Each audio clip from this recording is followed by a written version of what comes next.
channel. My name is Adeshewa Adele Fadura Madu, and to my returning subscribers, thank you so much for joining. Thank you so much for tuning in. And if you are new on this channel, thank you for watching this video. So let me just jump right into what this YouTube segment is going to be about. We have a very special guest. If you've not seen in our midst here today, guys, I am so excited about this one. You guys should just grab your popcorn. You're going to learn a lot from this. So let me not introduce him, like, obviously. Let him speak for himself. So please, can you introduce yourself? Yeah, thank you very much for having me, by the way. I must say this is my first time I'm doing one of these, so please, guys, bear with me. But yeah, my name is Ozioma Ozegu. You can just call me Ozi. Ozi, okay. Yeah, I am. Yeah, that's me. Okay. Guys, he's been humble. He's been humble. So, not to toot your own or anything. Yes. You currently work in Amazon. Like, yes. That's one of the top 5 companies, tech companies right now in the world, right? Yeah. And it's a company everybody is trying to get into. So, aside that, guys, he finished as the best graduate student from University of Nigeria during his year. He's been very humble, but yeah. Maybe if you want, I can give you a little bit of history about myself. And yes. Like the journey I've been so far. So, I grew up in actually in UNN. Okay. So that's University of Nigeria and Soka. My parents were staffs in UNN. So my dad is a professor of biochemistry, and my mom is also a professor of arts. And at the very early stage, I kind of had that environment with my dad studying really hard, even when he was a professor. So I got my inspiration from my parents in terms of like academics. Okay. I did my primary school in University Primary School in Soka. Oh wow. Then secondary school in University Secondary School in Soka. So you basically live out your life. And then university University of Nigeria in Soka as well. So I spent a great part, about 20 years of my life, 20 years of my life. Okay. In Soka. And I studied electronic engineering, which was a 5-year course. And luckily I was the overall best graduate student. And yeah, something that my parents are really proud of, to be honest. I think it was at the point where I was probably, after a number of years, the staff kid that was able to achieve that status with a CGP of 4.920 as well. So it was really massive for me and for my parents. And I think over the years, I then did the usual National Youth Service. But before then, before NYSC, I started working for a startup in Nigeria called Synic. In fact, let me also rewind the clock a bit back again. So when I was, another inspiration I had in the Soka community environment was the Opus Dei Integrated Study Center. So Opus Dei had a center in Soka where folks just come in and learn how to write software and how it was something big then. So I kind of learned a lot of my programming skills back in Soka in that center. So a couple of the folks that were in that center had a startup. So they've already graduated and started their own business called Synic. So I joined, immediately I finished uni, I joined them, working as a graduate, writing software for a number of projects in the health sector, some software for the government sector as well. Wow. And it was quite interesting, kind of exposed me to that corporate world of software development. And then I did my NYSC as well with them in Abuja, in Lagos, but I was going to Abuja quite often for work. But that was an interesting time in my life. It was the first time I left Nsukka, finally. Wow. But also a good time to kind of connect with like-minded people that were passionate about software development, people that young people that were like doing wonders in the Nigerian economy then. I was inspired by the founders in terms of how they grew up a business from scratch. So it was really, really an interesting part of my career. And something that also gave me that entrepreneurship mindset as well, which I'm really still passionate about and definitely want some time for it. It will come true. But yeah, it was an interesting time of my life. And during the time, I wanted to kind of learn a bit more. I think my academics still kicked. I still really wanted to do a little bit more academics. And it was more of how do I kind of diversify my skills and my knowledge apart from core engineering courses. So I looked at some master's degree I could do, and I found this interesting course in Cambridge, University of Cambridge, UK. It's called Engineering for Sustainable Development. It's quite an interesting, this was as far back as 2012 when we were still talking about sustainable development. But I think the interesting part about the course is that it gave me a lot of flexibility to pick and choose different modules that I could do in my master's course. So we had the core engineering courses, but I picked courses like finance and accounting, for example. Technology policy, things that I wouldn't have done naturally as an engineering student. So that got me really excited, and I really wanted to do the course. So I applied for it, applied for Commonwealth scholarship as well. And yeah. Wow, you did your master's through the Commonwealth scholarship. That's impressive. Yes, thanks to Santander Bank. They funded through the Commonwealth program. I got a full funded scholarship to study at Cambridge, and it was quite an interesting experience, I must say. Coming from Nigeria, my first time in the UK, deep into my master's in Cambridge. When you have this opportunity, you want to come and impress and show that you earn the seat at the table at Cambridge. But I really enjoyed my 1 year in Cambridge. It was a relaxed atmosphere, very, very lovely environment to study. And yes, it was an interesting 1 year program. In fact, I did my thesis in I built an agent-based model to kind of look at how you kind of manage flood risk in a town in the UK called Canvey Island. So basically, from a sustainable development perspective, how will you react if there is a flood? Canvey Island is located close to one of the river banks in the UK, and potentially one day, I don't know, I'm not saying that's going to happen, but it's a risk in Canvey Island. And so how do you prepare for that risk? How do you manage the human beings, or how do you manage the evacuation centers? How do you make sure you have the right road network to enable evacuation? How do you locate where people come together when there's a flood, for example? So I did a model that kind of looked at various scenarios to kind of help inform the local government on the things they could think about in terms of planning for a flood risk. And it was kind of my first exposure to cloud computing. Oh, okay. So now I see where the link is coming. Yeah. So I had to build a model to model different scenarios, and I had this Dell laptop that couldn't help me do much of the modeling. And my friend in school, Timothy Cotton, by the way, a very good guy, told me, have you heard about this thing about cloud computing? I'm like, what's that? He said, this you're struggling on your laptop, you can actually do it in the cloud. And you have many kind of instances to kind of play around with, and you only pay for the time you use them. I'm like, that sounds good. That could help me. So that means I can deploy different scenarios in different computing instances, and that will save me time, and I don't have to worry about waiting for my laptop. And then I created an account and I tested that out, and it really worked really well for me. That helped me finish my project actually. And then after Cambridge, I joined British Telecoms. Okay. So I came to this country as an immigrant. So I needed a company that would sponsor my visa. Definitely. So visa sponsorship is a big thing here because after your masters, if you don't have anyone sponsoring your visa, then back to the house, guys. Yeah. In fact, I really wanted to go back to Nigeria to kind of chase my entrepreneurship dreams. But I think I wanted to try something. I was like, I have this opportunity in the UK.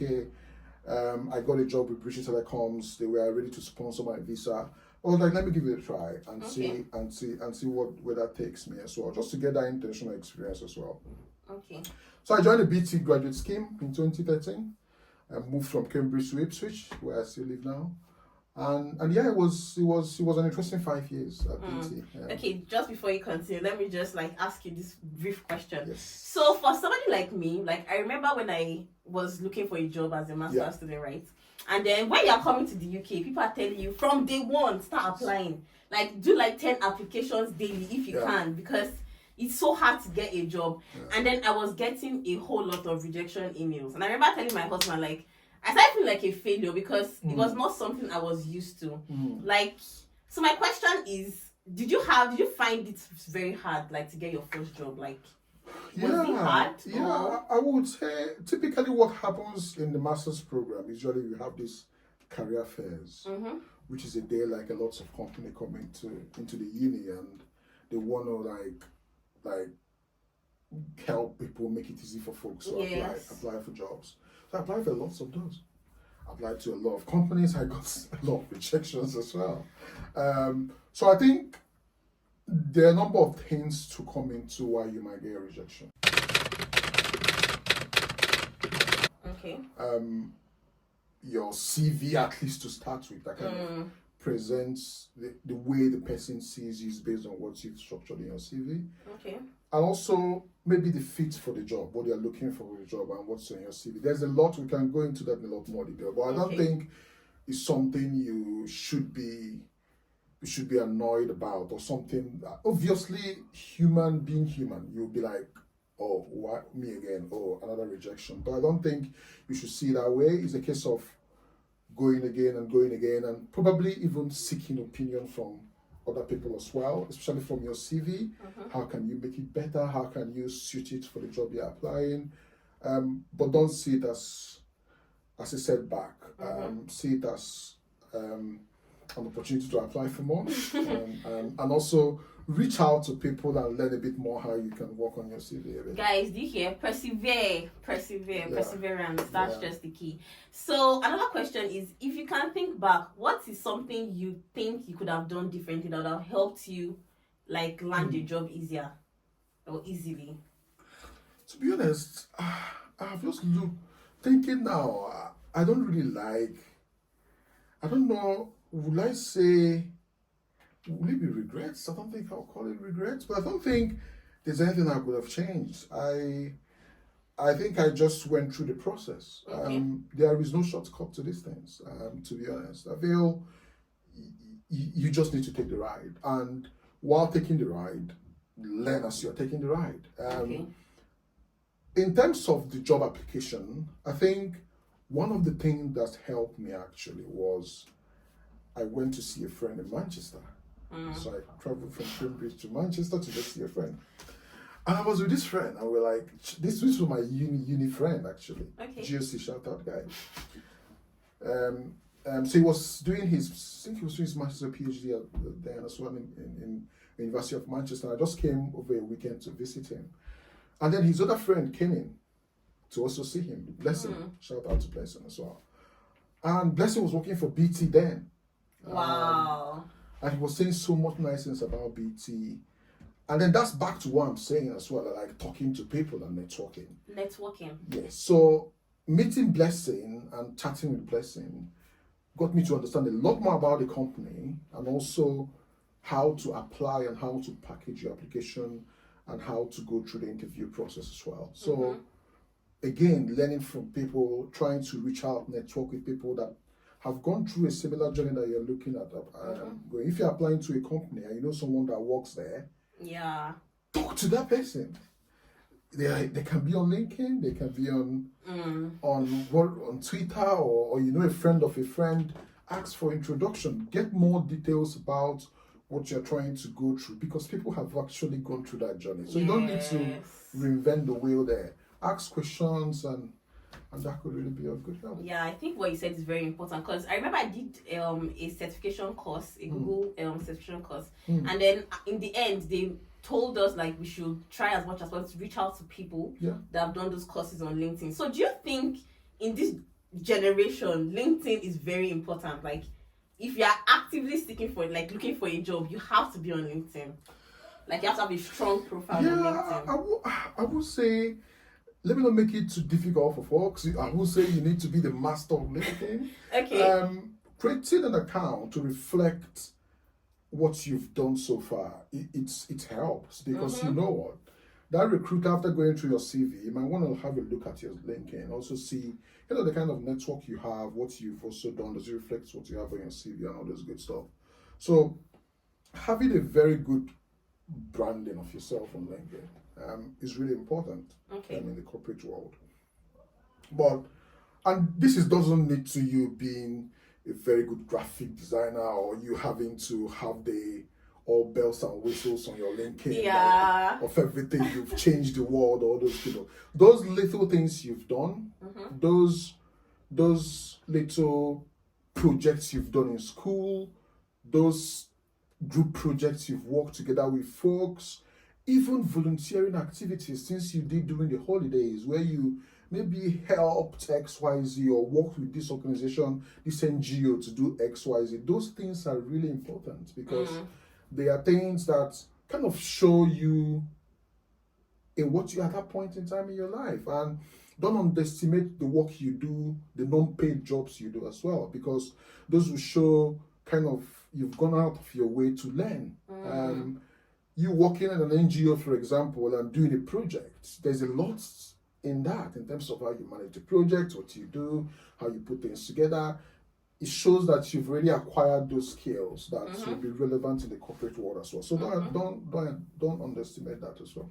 Okay, a lot was learned. So I'm sorry for cutting you short. Yes, that's fine. So you stopped at working in BT. Yeah. So.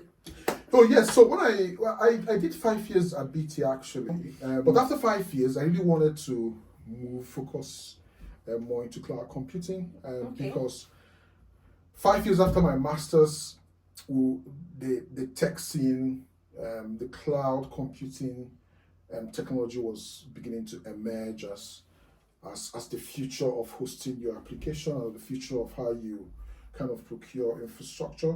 So I really wanted to focus on that full time. So when I was in BT, I had my 5 years, and after 5 years, you get your indefinite leave to remain in the UK. So that gives you flexibility to work for other companies in the UK. So, but when I was getting up to 5 years, I wanted to focus on that full time and maybe get another job and move off BT. So to help prepare me for that, I started writing a lot of AWS certifications.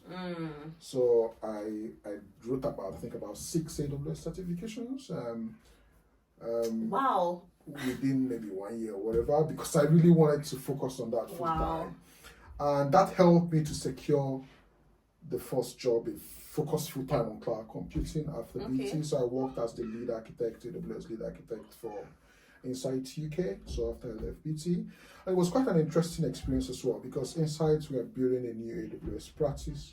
They didn't have an AWS capability, so I joined to help build that out. So it was a lot consulting with customers, building a new proposition, and do a lot of go-to-market activities as well, working with sales teams. So it was an interesting experience. I think I did that for about 1.5 years.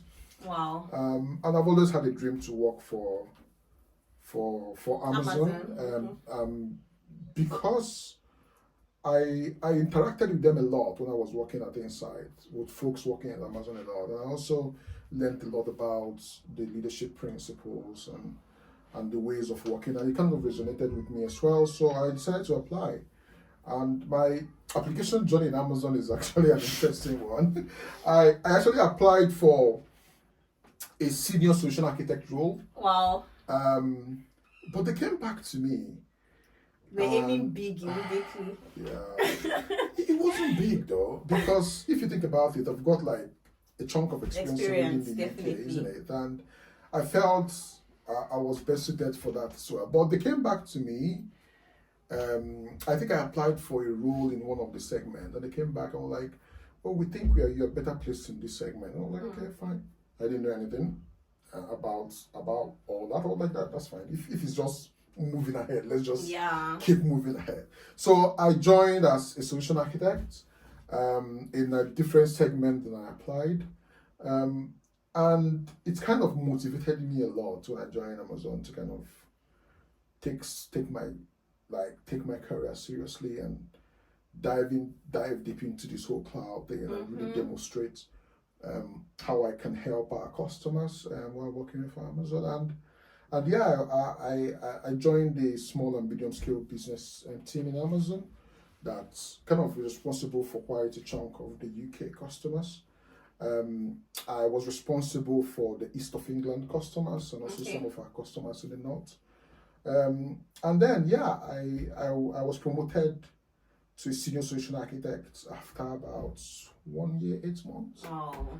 And that was promotion in Amazon is an interesting one, I must tell you. But yeah, I was lucky to get promoted to a senior solution architect. And after my promotion, I really wanted to do something a little bit differently. So it kind of coincided as well with when we kind of created a financial services focused group to kind of focus on your financial services customers. So I took up that role as the lead architect for FSI customers within SMB, and that has been impressive because again, going back to my Cambridge, one reason I joined Cambridge, I loved finance and accounting, and this was my opportunity to actually work with financial services customers, that folks that the capital market customers, the banking, the insurance.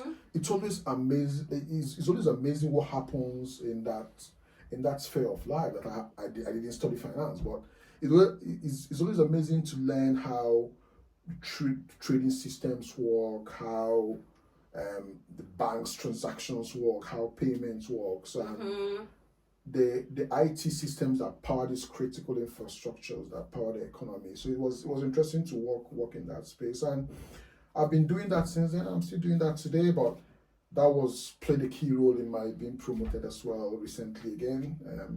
After 1 year, 8 months to a principal solution architect. So, guys. Yeah, so currently I'm still stuck at Amazon for now. But yeah, it's been an amazing and a life-changing experience for me working. Well, I am so inspired by your story because one thing that is so predominant is the fact that you work in Amazon. I know everybody wants to work in Amazon, but if you ask them why, it's probably just because it's one of the top 5 companies.